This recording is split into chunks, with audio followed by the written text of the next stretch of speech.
मी बरोबर वागलो ना आराध्या? श्रेयस, मामा बरं झालं आलास. मी फोनच करणार होतो तुला. तिकडनं मी गेल्यावर काय झालं? त्यांना आपली कॉन्सेप्ट नीट समजवली का? हो श्रेयस, काळजी करू नको. तू जरी तिथे नसलास तरी तुझं पॉवरफुल प्रेझेंटेशन माझ्यासोबत होतं. त्यांना दाखवलं, त्यांना खूप आवडलं. ते तुझ्याबरोबर एक मीटिंग करतील आणि डन करतील. पण श्रेयस, आपल्या ह्या प्रोजेक्टपेक्षाही जास्त भारी काम केलेस तू. आज पुन्हा पाहायला मिळालं. आपला खरा श्रेयस परत आलाय असं सगळ्यांनी म्हटले रे. नाही श्रेयस, नजर चोरू नकोस. मला कळतंय तुझ्या मनात नक्की काय चाललंय ते, आणि ते खरंय, स्वाभाविक आहे. पण श्रेयस, तू तारापासून आणि ह्या जगापासून हे सगळं का लपून ठेवतोयस रे? का कठोरपणाचा मुखवटा लावून त्यामागे दडून बसलायस? हे बघ श्रेयस, ताराबद्दल प्रेम वाटणं, काळजी वाटणं म्हणजे आराध्याबद्दल प्रतारणा होत नाहीये श्रेयस. अरे अशी कोणती मुलगी आहे जी स्वतःचं अस्तित्व बाजूला सारून वेगळ्या मुलीचं आयुष्य जगेल? हे तिच्यासाठी खूप मोठं अग्निदिव्य होतं.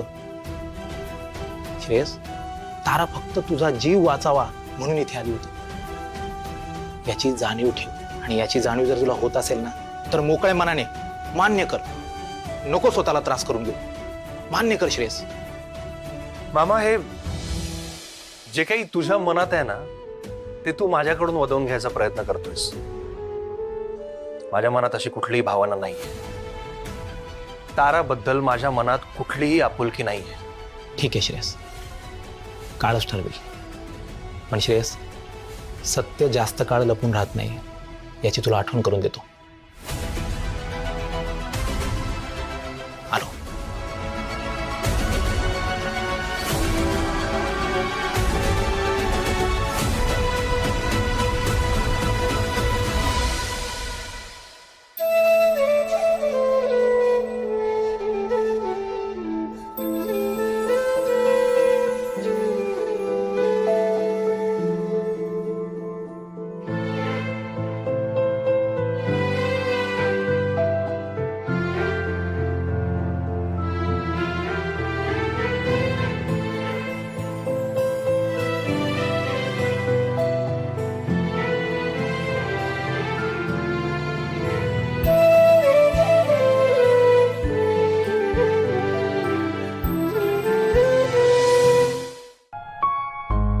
कसे आभार मानू देवा तुझे. तू माझं व्रत पूर्ण केलंस, जीवावरचं संकट टाळून नेलंस,